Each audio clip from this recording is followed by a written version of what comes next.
Hi students, இன்னைக்கு நம்ம பார்க்க போற வீடியோல 12th standard English unit 2 poem our Casuarina tree இதனுடைய புக் பேக் எக்ஸசைஸ் பார்க்க போறோம். அதுல கவர் பண்ணக்கூடிய டாபிக்ஸ் எதெல்லாம்னா appreciation question, ERC, paragraph, slow லேர்னர்ஸ்க்கும் பேராகிராஃப் எப்படி ரைட் பண்ணணும் அப்படின்றதும் இந்த வீடியோல நமக்கு இருக்கு. அவர் கேஷரினா ட்ரீ இந்த போயத்தினுடைய line by line explanation video நம்ம சேனல்ல அவைலபிளா இருக்கு. ஃபர்ஸ்ட் அதை பார்த்துட்டு அப்புறம் இந்த வீடியோவை கண்டினியூ பண்ணுங்க, உங்களுக்கு கரெக்டா இருக்கும். Appreciate the poem, read the lines given below and answer the question that follow. நமக்கு போயம் லைன்ஸ் கொடுத்துருக்காங்க, அதுல இருந்து கொஸ்டின்ஸ் கேட்டிருக்காங்க, அதுக்கு சரியான ஆன்சர்ஸ் நம்ம ரைட் பண்ணணும். First poem line, a creeper climbs in whose embrace found no other tree could live. Question என்ன அப்படின்னா, which tree is referred to in the above lines. இந்த மேலே கொடுத்துருக்கக்கூடிய லைனில் ஒரு ட்ரீயை பற்றி சொல்லியிருக்காங்க, அந்த எந்த ட்ரீயை பற்றி சொல்லியிருக்காங்கன்றது கேள்வி. Answer, Casuarina tree is referred to in the line above line. Casuarina tree அப்படின்றது சவுக்கு மரம், அதற்கு இங்கிலீஷில் தான் Casuarina tree அப்படின்னு நம்ம சொல்கிறோம். Question number 2, how does the tree survive the tight hold of the creeper? Creeper அப்படின்னா ஒரு படர்கொடி அப்படின்னு அர்த்தம். இந்த படர்கொடி அந்த சவுக்கு மரத்தில் பிணைச்சி இருக்கு. அப்படி இருக்கிறத பற்றி நம்மளுடைய ஆத்தர் என்ன சொல்கிறாங்க அப்படின்ட்டு தான் question. The tree takes the tight hold of the creeper like the embrace of the lady love. இந்த படர்கொடி மரத்து மேலே படர்ந்துருக்கிறத அந்த மரத்து மேலே ஒரு லேடி லவ், காதலி கட்டி அணைச்சிட்டு இருக்கிற மாதிரியான ஒரு ஃபீல் அந்த மரத்துக்கு உண்டாகுது அப்படின்னு சொல்கிறாங்க. So it doesn't hurt the tree. அதனால் அந்த மரத்தை இது படர்ந்துருக்கிறதுனால எந்த ஒரு வருத்தமும் இல்லை அப்படின்னு சொல்கிறாங்க. It grows stronger bearing the bite marks of love. So இந்த மாதிரி படர்கொடி படர்ந்துருக்கிறதுனால அதில் இன்னும் கொஞ்சம் என்ன இது இருக்குது அப்படின்னா, தழும்புகள் ஏற்பட்டிருக்கு. அந்த தழும்புகளோடு சேர்ந்து அது காதலின் தழும்புகள் அப்படின்னு சொல்லிட்டு, அன்பின் தழும்புகள் அப்படின்னு சொல்லிட்டு அதோடு சேர்ந்து தான் அந்த மரமும் வளருது. Question number 3, why does Torudhat use the expression a creeper climbs? எதுக்கு creeper climbs அப்படின்ற ஒரு எக்ஸ்பிரஷனை தொருதத் கொடுத்துருக்காங்க அப்படின்றது கேள்வி. A creeper cannot grow without the support of another tree or pole. pole அப்படின்னா ஒரு கம்பம். ஒரு படர்கொடி எந்த ஒரு மரத்தோட அல்லது ஒரு கம்பத்தோடைய உதவியின்றும் வாழ முடியாது. While climbing, it tries to shape the energy from the living tree. அப்படி கிளைம் பண்ணும்போது அந்த ஆல்ரெடி வளர்ந்துட்டு இருக்கக்கூடிய மரத்தினுடைய எனர்ஜியை இது கட்டுப்படுத்துது. If the creeper doesn't climb, it would die without sunlight. ஒருவேளை இந்த மாதிரி அந்த படர்கொடி படர்ந்து வளரலை அப்படின்னா சன்லைட் இல்லாமல் அது இறந்து போகிறதுக்கும் சான்சஸ் இருக்குது. So the poet says the creeper climbs. It twins its body around the tree and keeps climbing. அதனால் அந்த மரத்தினுடைய ஸ்டெம்பை தன்னுடைய பாடி, அதாவது ட்வின்ஸ் மாதிரி நினச்சிட்டு அதுவும் இதுவும் சேர்ந்து வளருது அப்படின்னு சொல்லிட்டு நம்முடைய ஆத்தர் சொல்லியிருக்காங்க. Question number B, the giant wears the scarf and flowers are hung in crimson clusters all the bough among. இதில் who is the giant here அப்படின்னு சொல்லியிருக்காங்க. giant அப்படின்னா மிகப்பெரிய, அளவில் பெரிய அப்படின்னு அர்த்தம். Casuarina tree is the giant here. So Casuarina tree இங்கே giant அப்படின்னு சொல்லியிருக்காங்க. அந்த answer. Why is the scarf colorful? அந்த scarf எதுக்கு கலர்ஃபுல்லாக இருக்குது அப்படின்றது question. The scarf is colorful because the tight embrace of the creeper has caused the crimson color on its own outer skin. இந்த ஸ்கார்ஃப் அப்படின்றது அந்த மரத்தினுடைய சைடில் இருக்கக்கூடிய அந்த இது எல்லாமே அந்த கிரீப்பர் படர்கொடி டைட்டாக அதை பிடிச்சிருந்ததுனால அங்கே தழும்பு மாதிரி ஏற்பட்டிருக்கு. அதில் கிரீம்சன் கலர், ஒரு மாதிரி ரெட் கலர் மாதிரி கலர் நமக்கு தெரியுது. அந்த டைட்டாக அதை உரசி எப்படி புண்ணாக்கி இருக்கிற மாதிரி இருக்கிறதுனால அது உள்ளே ஒரு மாதிரி கிரீம்சன் அப்படின்றது ரெட் கலர் மாதிரி, ரோஸ் கலர் மாதிரி ஒரு கலரு. அந்த கலர் அவுட்டர் ஸ்கின்ல தெரியுது. The poem has a reference to the 3 young that who were affected by tuberculosis and eventually died. இங்கே எதை சிம்பிளைஸ் பண்ணுறாங்க அப்படின்னா, தொருதத் அந்த போயட்டினுடைய கூட பிறந்தவங்க ஒரு 3 பேர் அவங்க டியூபர்குலோசிஸால் இறந்து போயிடுறாங்க. ஸோ இந்த மரத்தை அந்த கிரீப்பர் பிடிச்சி இருக்கிறத இவங்க அந்த டிபி அவங்களுடைய கூட பிறந்த அந்த சிஸ்டர்ஸ் அந்த பிரதர்ஸ் இறந்ததை கம்பேர் பண்ணி சொல்கிறாங்க. இந்த creeper could also refer to TB which snapped அப்படின்னா கொஞ்சம் கொஞ்சமாக சேவ் பண்ணுறது, அழிக்கிறதுன்ற மாதிரி. த ட்ரீஸ் லைஃப், எப்படி டிபி தன்னுடைய உடன் பிறந்தவங்களை அழிச்சதோ அதே மாதிரி இந்த கிரீப்பர் இந்த ட்ரீயை அழிச்சிட்ருக்குன்ற மாதிரி ஒரு கம்பேரிசன் கொடுக்குறாங்க. Question number C, fear, trembling, hope and death the skeleton and time the shadow, and though weak the words that would thy beauty find, oh find recurs, may love defend the tree from oblivion goes. Question what does the poet mean by the expression of may love defend thee from அப்படின்னு கொடுத்துருக்காங்க. ஆக்சுவலாக answer என்னன்னா, any living things will have meet death. உயிரோடு இருக்கக்கூடிய எல்லாமே ஒரு நாள் முடிஞ்சு தான் போகுது. But the poet deeply believes that her love for the tree would ensure it immortality. Immortality அப்படின்றது அழிஞ்சு போகாமல் இருக்கிறது. ஸோ எல்லாரும் உயிரோடு இருக்காங்க, உயிரோடு இருக்கிற எல்லாரும் ஒரு நாள் இறந்து தான் போகணும். ஆனால் என்னுடைய இந்த லவ், அந்த மரத்து மேலே உள்ள அந்த அன்பு வந்து என்றைக்குமே அழியாததாக ஒன்றா இருக்கும். எப்படின்னா, she will live forever in her verses. அந்த poet என்னென்னைக்குமே இருப்பாங்க அவங்களுடைய அந்த போயம்னால. அவங்க இறந்து போனாலும் அவங்க ரைட் பண்ணி வச்சுருக்கக்கூடிய இந்த போயம் காலத்துக்கும் இருக்கும் அப்படின்றதான் இதுக்கு meaning. Second question, what does the expression fain convey?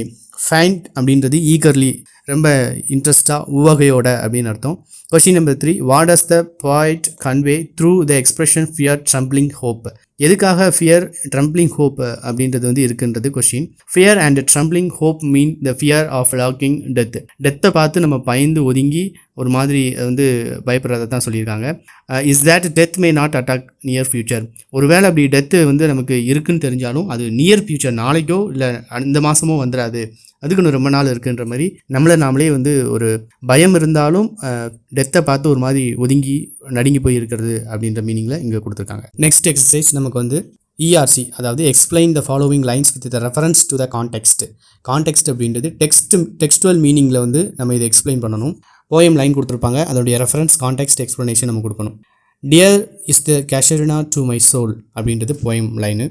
Reference அப்படின்ற ஏரியாவில் நம்ம this line is taken from our Casuarina tree written by டொருதத். இந்த திஸ் லைன் அப்படின்றதுல கொஞ்சம் நீங்கள் நோட் பண்ண வேண்டியது என்ன அப்படின்னா, ஒரே ஒரு லைன் கொடுத்துருக்காங்க, அதனால் திஸ் இஸ் அப்படின்னு நம்ம போட்டிருக்கோம். இது லைன் 2 அல்லது 2க்கும் மேற்பட்ட லைன் இருந்துச்சு அப்படின்னா நம்ம அதை வந்து தீஸ் லைன்ஸ் ஆர் அப்படின்னு எழுதணும்.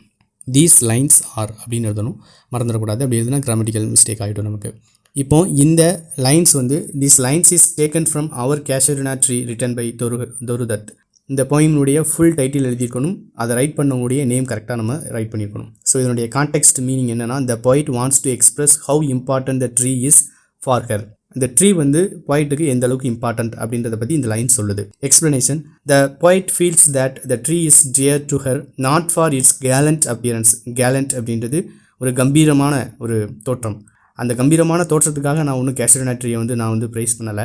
But for the nostalgic memory. Nostalgic அப்படின்னா நம்ம சின்ன வயசில் நடந்த பாஸ்ட் எக்ஸ்பீரியன்ஸை இப்போ ரெக்கலெக்ட் பண்ணுறது, ஞாபகப்படுத்துறது. Of her happy childhood that is spring to her. சைல்ட்ஹுட்டில் நடந்த ஹாப்பியான விஷயத்தை அந்த மரம் வந்து ஞாபகப்படுத்துது. அதனால தான் டொருதத் says that it is not because of the majestic appearance of the Casuarina tree that it is dear to her heart and soul. அந்த மரம் வந்து சைல்ட்ஹுட்டில் நடந்த சின்ன சின்ன விஷயத்தை கூட மெஜஸ்டிக்காக நமக்கு வந்து ஞாபகப்படுத்துது அப்படின்றதுனால இவங்களுடைய ஹார்ட்டுக்கும் சோலுக்கும் அந்த ட்ரீ வந்து ரொம்ப க்ளோஸாக இருக்குது அப்படின்றாங்க. But because see along with her siblings spend happy moments under it. Siblings அப்படின்னா கூட பிறந்தவங்க.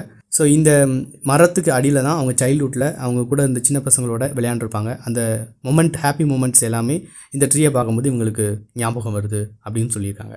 நெக்ஸ்ட் கொஷின் பியில், it is the trees lament and her speech. அப்படின்றது வந்து என்ன மீனிங் அப்படின்னா, ஸ்ட்ரேஞ்ச் அல்லது ஃப்ரைட்டனிங், பயமுறுத்துத ஒரு மாதிரி வித்தியாசமான ஒரு ஃபீல், ஒரு ஸ்பீச் அப்படின்னு அர்த்தம். வழக்கம் போல் ரெஃபரன்ஸ் அப்படின்றதுல this line is taken from our Casuarina tree written by டொருதத்.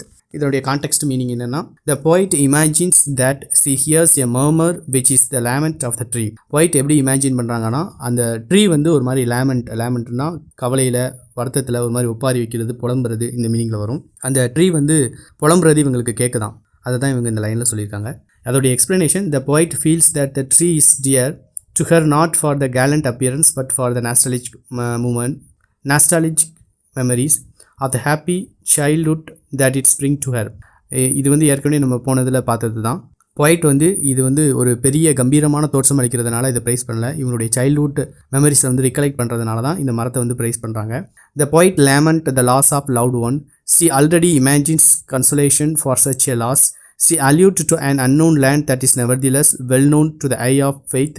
The murmur which she imagined to her is like an her speech which means strange and frightening. இது ஆக்சுவலாக அவங்க போய்ட்டனுடைய சொந்த இழப்பு, அவங்களுடைய உடன் பிறந்தவர்கள் இறந்ததை அவங்க வந்து இமேஜின் பண்ணிக்கிறாங்க. அந்த மரம் வந்து அதுக்கு ஃபீல் பண்ணுற மாதிரியும், அந்த மரத்தோட ஸ்பீச் வந்து ஸ்ட்ரேஞ்சாக ஃப்ரெட்டனிங்காக இருக்குன்ற மாதிரியும் இங்கே நமக்கு கொடுத்துருக்காங்க. Next question, unto thy honor tree beloved of those who now blessed sleep for I repose. ரெஃபரன்ஸில் this lines taken from our Casuarina tree written by டொருதத். கான்டெக்ஸ்டில் the poet is eager to சான்ஸ்டிஃபை the memory of the tree. அதாவது இந்த tree மூலமாக ட்ரீயை பற்றின மெமரியை இவங்க தூய்மையானதாக ஆக்கணும் அப்படின்னு விரும்புகிறாங்க. எக்ஸ்பிளனேஷனில் யூஸ்வலாக நம்ம எழுதுகிற மாதிரி த poet feels that the tree is dear to her not for it's gallant appearance but for the nostalgic memories of her happy childhood that brings to her. The poet wishes to consecrate, அதாவது consecrate அப்படின்றது வந்து சுத்தப்படுத்துறது, தூய்மையாக்குறது அப்படின்னு அர்த்தம். the tree's memory, அந்த tree மூலமாக கிடைச்ச childhood மெமரியை இவங்க ரொம்பவே புனிதப்படுத்தணும், தூய்மையாக்கணும் அப்படின்னு விரும்புகிறாங்க. ஸோ அது and importance for the sake of those who are now dead and looks against to death hoping that the tree spread obscurity. ஒருவேளை இந்த ட்ரீ வந்து நார்மலாக எந்த விஷயத்தையுமே சொல்லாமல் தெளிவில்லாமல் இருக்குது அப்படின்னு நினச்சிட்டு இருக்கிறவங்க அவங்க வந்து டெத்தை எதிர்நோக்கி இருக்கிறாங்க. அவங்களுக்கு தெளிவாக சொல்லணும் அப்படின்னா இந்த ட்ரீ எப்பயுமே வந்து இமார்டலாக இருக்குது அப்படின்ற மாதிரி இவங்க அவங்களுக்கு வந்து அந்த ஒரு தாட்டை வந்து தூய்மையானதா என்றென்றைக்கும் இமார்டாலிட்டியாக இருக்கும் அப்படின்ற மாதிரி சொல்றதுக்கு இந்த லைன்ஸை யூஸ் பண்ணியிருக்காங்க. நெக்ஸ்ட் எக்ஸசைஸ் வந்து ஃபிகர்ஸ் ஆஃப் ஸ்பீச்சை ஐடென்டிஃபை பண்ணி நம்ம எழுதணும். ஃபிகர்ஸ் ஆஃப் ஸ்பீச்னா என்ன அப்படின்றதுக்கு நம்ம செப்பரேட்டாக ஒரு வீடியோ நம்ம போட்டிருக்கோம். அதனுடைய லிங்க்கும் உங்களுக்கு டிஸ்கிரிப்ஷனில் இருக்கும். மேலே உங்களுக்கு கார்ட் பட்டனும் கொடுக்குறேன். அதை செக் பண்ணி ஃபஸ்ட்டு அந்த எக்ஸ்பிளனேஷனை பார்த்துருங்க. அதுக்கப்புறம் இதை பாருங்கள். இதில் போயம் லைன் கொடுத்துருக்காங்க. இந்த லைனில் என்ன ஃபிகர்ஸ் ஆஃப் ஸ்பீச் இருக்குன்னு நம்ம சொல்லணும். இங்கே லைக் எ ஹியூஜ் பைத்தான் அப்படின்னு இருக்கு. லைக் அஸ் அப்படின்ற வேர்டு வந்தாலே சிமிலி அப்படின்றது நம்ம படிச்சிருப்போம். So like a huge Python அப்படின்றது வந்து சிமிலி. செகண்ட் ஒன்ல கிரீப்பர் கிளைம்ஸ் இந்த ஹோல்ஸ் எம்பரன்ஸ் பவுண்ட் அப்படின்றத வந்து இந்த கிரீப்பர் கிளைம்ஸை வந்து லேடி லவ்க்கு வந்து கம்பேர் பண்ணுறாங்க. பட் இங்கே வந்து லைக் அண்ட் அஸ் அப்படின்ற வேர்ட்ஸ் இல்லை. அதனால இதை வந்து நம்ம மெட்டஃபர் அப்படின்னு சொல்லலாம், இன்டரெக்ட் கம்பேரிஷன் அப்படின்றதுனால. நெக்ஸ்ட் கொஸ்டின், எ கிரே பேபூன் சிட்ஸ் ஸ்டேச்சு லைக், மறுபடியும் இங்கே லைக் அலோன் வந்திருக்கு. ஸோ இது சிமிலி. நெக்ஸ்ட் வேர்ட் லைக் ஸ்னோ என்மாஸ்ட் அப்படின்னு கொடுத்துருக்காங்க. ஸோ இதுவும் சிமிலி தான். நெக்ஸ்ட் கொஸ்டின் பாருங்க, அதுலேயும் லைக் மர்மர்னு கொடுத்துருக்காங்க. அதுவும் சிமிலி தான். ரொம்ப சிம்பிள். இதை நான் ரொம்ப ஈஸியாக சொல்லிட்டு போயிடுறேன் அப்படின்னு நீங்கள் நினைக்க வேண்டாம். ஒவ்வொரு பொய்டிக் டிவைசஸ்க்கும் தெளிவான எக்ஸ்பிளனேஷன் நம்ம கொடுத்துருக்கோம். அந்த வீடியோவை நீங்கள் பார்த்தீங்கன்னா உங்களுக்கு கண்டிப்பாக புரியும். நெக்ஸ்ட் எக்ஸசைஸ் வந்து நமக்கு பேராகிராஃப் கொஸ்டின்ஸ் 3 பேராகிராஃப்ஸ் இருக்கு. First paragraph, describe the ரெமினிசென்சஸ் of the poet. ரெமினிசென்சஸ் அப்படின்னா past experience. when she sees the Casuarina tree. Casuarina tree-யை பார்க்கும்போது தொருதத் அந்த போய்ட்டுக்கு வந்து என்ன மாதிரியான பாஸ்ட் எக்ஸ்பீரியன்ஸ் தோணுது அப்படின்றது கொஸ்டின். தொருதத் was a Bengali போய்டஸ். போய்ட் அப்படின்றது ஆண்களையும், போய்டஸ் அப்படின்றது பெண்களையும் குறிக்கும். தொருதத் வந்து ஒரு பெண் அப்படின்றதுனால அவங்க ஒரு பெங்காலி போய்டஸ் அப்படின்ற வேர்டு யூஸ் பண்ணியிருக்கோம். she wrote in English as well as French. அவங்க இங்கிலீஷ்லையும் ஃப்ரெஞ்ச்லையும் நிறைய ஒர்க் ரைட் பண்ணியிருக்காங்க. நிறைய போயம் அந்த மாதிரி ரைட் பண்ணியிருக்காங்க. her famous poem is our Casuarina tree. அவங்களுடைய இந்த ஒர்க் ரொம்ப ஃபேமஸான ஒன்று. in this poem the poetess describes a huge Casuarina tree. இந்த போயத்தில் இவங்க சொல்ற இந்த Casuarina tree அப்படின்றது ரொம்ப பெருசா, அளவில் பெரிதாகவும் கம்பீரமாகவும் இருக்கு. it links her reminiscences of childhood. இந்த ட்ரீனுடைய ரெமினிசென்ஸ் பாஸ்ட் எக்ஸ்பீரியன்ஸ் வந்து சைல்ட்ஹுட்டோட தொடர்புடையது. the poetess remembers the tree which she, her brother and sister used to play happily during her childhood days. அவங்களுடைய பிள்ளை பருவத்தில் வந்து அவங்களுடைய சிஸ்டர் கூடயும் பிரதர்ஸ் கூடயும் இந்த மரத்துக்கடியில் விளையாண்டது இவங்களுக்கு இன்னும் ஞாபகம் வருது. there is a large vine plant growing around the tree like a python. the crimson flowers are red on the bough of the trees. இந்த ட்ரீ வந்து அதை சுற்றி சில வந்து படர்கொடிகள் சூழ்ந்திருக்கு. அதில் இருக்கக்கூடிய ஃப்ளார்ஸ் எல்லாமே வந்து கிரீம்சன் ஒரு மாதிரி ரெட் கலர் மாதிரி அப்படி பூத்து குலுங்கிட்டு இருக்கு. அதை சுற்றி இருக்கக்கூடிய அந்த படர்கொடி வந்து ஒரு பைத்தான் பாம்பு மாதிரி சுற்றி இருக்கு. அதனால ஏற்பட்டிருக்கக்கூடிய அந்த தழும்பும் பார்க்கறதுக்கு வந்து ஒரு பாம்பு சுற்றி இருக்கிற மாதிரி அவங்களுக்கு தெரியுது. The tree has its own beauty. It attracts bats and bees. இந்த ட்ரீ வந்து ரொம்ப அழகாக பியூட்டிஃபுல்லாக இருக்கிறதுனால பேட்ஸையும் பீஸையும் இது வந்து தேனீக்களையும் இது வந்து அட்ராக்ட் பண்ணுது.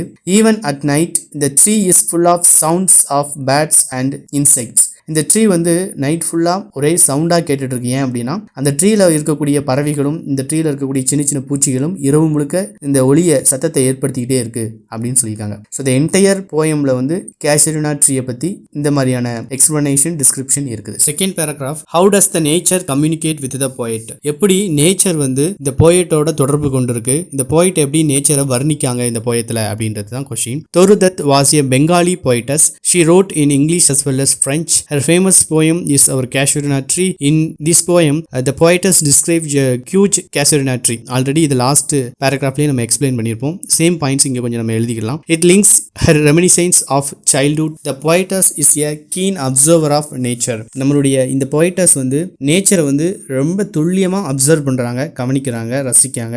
She describes the morning scenes vividly and realistically. Morning நடக்கக்கூடிய சீன்ஸ் வந்து இவங்க அப்படியே வர்ணிக்காங்க. The hailing of the day by kokilas, the sleepy cows going to pastures. Pastures அப்படின்னா புல்வெளிகளை நோக்கி மாடுகள் எல்லாமே தூங்கி எந்திரிச்சவனே நடந்து போகுது. And the springing of water lilies in the pond are beautiful scene of nature. ஒரு குளத்துல சின்ன சின்ன பூக்கள் எல்லாமே பூத்திருக்குது, ரொம்ப அழகான காட்சியை கொடுக்குது. All of them are portrayed through concrete imagery. இது எல்லாத்தையும் நம்ம பார்க்கும்போது ஒரு தெளிவான இமேஜரி அப்படின்றது படங்கள் மூலமா நமக்கு விளக்குற மாதிரி ஒரு பிக்சரைசேஷன் இந்த போயம்ல நமக்கு போயட் கொடுத்துருக்காங்க. Next paragraph. The poet immortalizes the tree, elucidate அப்படின்னு கேட்குறாங்க. அந்த மரம் வந்து எப்படி அழியாத ஒரு விஷயமா இருக்கும் இந்த poet சொல்றாங்க, எப்படி சொல்றாங்க அப்படின்றத விளக்குங்க அப்படின்னு சொல்லியிருக்காங்க. தொருதத் was a Bengali poetess. She wrote in English as well as French. Her famous poem is Our Casuarina Tree. In this poem, the poetess speaks about a huge Casuarina tree which associate her reminiscence of childhood. Our Casuarina tree is remarkable for its imagery, sincerity of experience, vividness of mastery of phrase and rhythm. The poetess conveys her thought in a logical manner. அதாவது நம்ம யூஸ்வலாக 3 paragraph கேட்டிருக்காங்க, 3க்குமே இந்த introduction அப்படின்றது common தான், ஒரு 3 lines. அதுக்கப்புறம் இவங்க நேச்சர் பற்றி எப்படி சொல்லியிருக்காங்க, என்ன மாதிரியான ஃப்ரேசஸ்லாம் யூஸ் பண்ணியிருக்காங்க அப்படின்றது ரொம்பவே முக்கியமான ஒன்று. லாஜிக்கல் மேனரில் வந்து அப்ரோச் பண்ணியிருக்காங்கன்னு சொல்லியிருக்காங்க. She glorifies the Casuarina tree, Casuarina ட்ரீயை பற்றி புகழ்ந்து எழுதியிருக்காங்க. She adds personal touch while describing the Casuarina tree, Casuarina ட்ரீயை பற்றி டிஸ்கிரைப் பண்ணும்போது இவங்களுடைய பர்சனல் விஷயத்தையும் கொஞ்சம் சொல்லியிருக்காங்க. She describes the memories of her childhood days linked with the tree. childhood daysல இந்த மரத்தோட இவங்க விளையாண்ட அனுபவத்தையும் இங்கே கூறியிருக்காங்க. The tree provides her a context to remember the period of childhood spent in the company of her deceased brother and sister. இவங்க விளையாண்ட இந்த காலகட்டத்தில் தான் இவங்களுடைய பிரதர்ஸ் அண்ட் சிஸ்டர்ஸை வந்து டிபி வந்து அஃபெக்ட் பண்ணி இறந்ததை இவங்க ஞாபகப்படுத்தி பார்க்குறாங்க. ஸோ அவங்க இப்போ அவங்க கூட இல்லைனாலும் இந்த மரம் இன்னும் அப்படியே இருக்குது, அதனால இந்த மரம் இன்னும் அழியாத ஒரு விஷயமா இருக்குது அப்படின்றத நமக்கு இந்த போயம் மூலமாக இவங்க சொல்கிறாங்க. ஓரளவு படிக்கிற ஸ்டூடெண்ட்ஸ் வந்து கண்டிப்பாக இந்த 3 பேராகிராஃபாக படிச்சிருவீங்க. பட் கொஞ்சம் படிக்கிறதுக்கு கஷ்டப்படுற ஸ்டூடெண்ட்ஸ் இந்த நான் இப்போ சொல்லக்கூடிய ஒரு 6 or 7 பாயிண்ட்ஸ் ஞாபகத்தில் வச்சுட்டா போதும். எந்த பேராகிராஃப் கேட்டாலும் இந்த 7 லைன்ஸை ரைட் பண்ணுங்கள். மினிமம் நமக்கு 5க்கு ஒரு 2.5 மார்க்கு கிடைக்க இது கண்டிப்பாக வழி செய்யும். ஃபஸ்ட்டு நம்ம பார்த்துக்கிட்டோம் அப்படின்னா போயத்துடைய நேம் அவர் கேஷரினா ட்ரீ அப்படின்றத எழுதிக்கணும். நேம் ஆஃப் த போயட்டில் வந்து தொருதத் அப்படின்னு எழுதிக்கணும். ஜானர் வந்து இது போயம். தீம் வந்து ரிமெம்பரிங் சைல்ட்ஹுட் டேஸ். இது எல்லாத்தையுமே ஒரு டைம் நீங்கள் ஒரு ரஃப் நோட்டில் படித்து ஸ்பெல்லிங் எல்லாம் கரெக்டாக எழுதி பார்த்துக்கோங்க. ஃபஸ்ட்டு பாயிண்ட் என்னென்னா, த poet gives a vivid description of a casuarina tree. vivid அப்படின்னா நல்லா எலாபரேட்டாக தெளிவாக ஒரு டிஸ்கிரிப்ஷன் கேஷரினா ட்ரீயை பற்றி கொடுக்குறாங்க. Second point, the tree has a strong creeper it compared with a Python. So இந்த ட்ரீயில் வந்து க்ரீப்பர் அப்படின்றது படர்கொடி ஒன்று வந்து படர்ந்திருக்கு. அது வந்து கிட்டத்தட்ட ஒரு பைத்தன் பாம்பு மாதிரி படர்ந்திருக்கதான் அவங்க சொல்கிறாங்க. There are birds and bees and the tree, தேனீக்களும் பறவைகளும் அந்த மரங்களில் வந்து இருக்குது அப்படின்னு சொல்கிறாங்க. There is a huge tank near the tree, ஒரு பெரிய டேங்க் ஒன்று வந்து அந்த ட்ரீக்கு பக்கத்தில் இருக்குது. The water lilies bloom in the tank, அந்த டேங்க்கில் வந்து இருக்கக்கூடிய தண்ணியில் லில்லிஸ் பூக்கள் எல்லாமே வந்து நல்லா பூத்து குலுங்குது. She remembers the tree because of happy memory of her childhood, அந்த ட்ரீ அவங்களால மறக்கவே முடியாது, ஏன்னா அந்த ட்ரீல தான் அவங்க சைல்ட்ஹுட்டில் வந்து விளையாண்டுருப்பாங்க. She had been playing under the tree with her sisters and brothers who were death. இங்கே வந்து இவங்க சின்ன வயசில் விளையாடும் போது இவங்களுடைய பிரதர்ஸ் அண்ட் சிஸ்டர்ஸ் கூட விளையாண்டுருப்பாங்க. ஆனால் அவங்க இப்போ உயிரோடு இல்லை, அவங்களுக்கு டியூபர்குலோசிஸ் வந்திருக்கும், அதனால் அவங்க இறந்துருப்பாங்க. The memories of her brothers and sisters being tears to her eyes, அதை நினச்சி பார்க்கும்போது அவங்களுடைய பிரதர்ஸ் அண்ட் சிஸ்டர் இறந்தது, அவங்க விளையாண்டது, இது எல்லாம் நினச்சி பார்க்கும்போது அவங்களுடைய கண்களில் அப்படி கண்ணீர் வலியுது.